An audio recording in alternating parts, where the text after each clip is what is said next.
Hello friends, ఈరోజు chicken biryani చేద్దాం అనుకుంటున్నాము. చికెన్ని 3-4 టైమ్స్ వాష్ చేసుకొని ఒక కడాయిలో వేసుకోండి.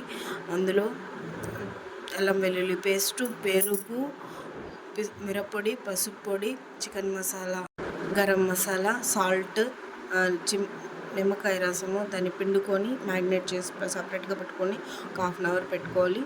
ఒక చిన్న కుక్కర్ ఎత్తుకొని కుక్కర్లో నూనె పోసుకొని పట్టా, లవంగం, యాలకులు ఇవంతా వేసుకొని దాంతోపాటు ఎర్రగడ్డలు కూడా వేసుకొని బాగా వేయించుకోవాలి. అల్లం వెల్లుల్లి పేస్ట్ వేసుకొని ఇంకొంచెం బ్రౌన్ కలర్ అయ్యే వరకు వేయించుకొని టమాటాలు వేసుకోవాలి. ఇప్పుడు టమాటాలు కూడా బాగా మగ్గించాలి.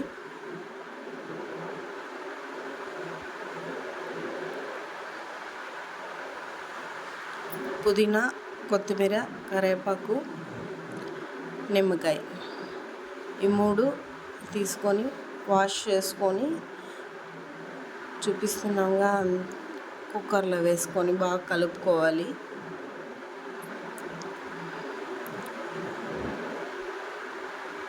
నిమ్మకాయ కొంచెం పిండుకోండి, ఫ్లేవర్ కోసం బాగుంటుంది. ఇప్పుడు మ్యాగ్నేట్ చేసుకున్న చికెన్ అందులో వేసుకోవాలి.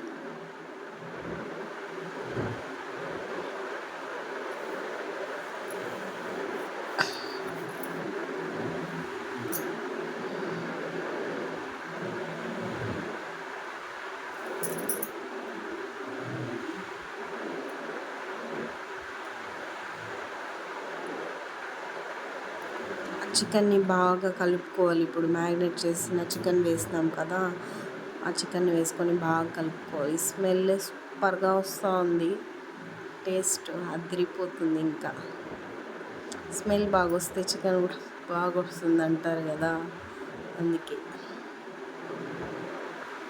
అందులోనే వాటర్ వస్తుంది కదా, మళ్ళీ ఇప్పుడు రైస్ వేసుకోవాలి.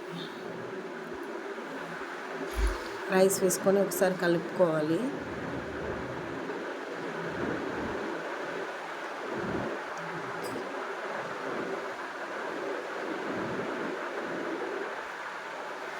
మేము 3 గ్లాసులు రైస్ తీసుకున్నాము, అందులోనే వాటర్ తీసుకోవాలి. ఆల్రెడీ చికెన్లో వాటర్ ఉంటుంది కాబట్టి మనం తక్కువే తీసుకోవాలి రైస్ తగినట్టు.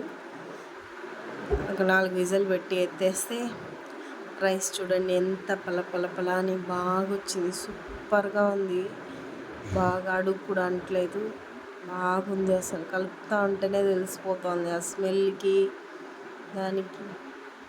వావ్, సూపర్గా ఉంది రైస్. అసలు ఎంత పొడి పొడిగా బిర్యానీ నా లైఫ్లోనే ఫస్ట్ టైం బాగా వచ్చింది. తింటా ఉంటే ఇంకా టేస్టీ అండ్ ఎమ్మీ.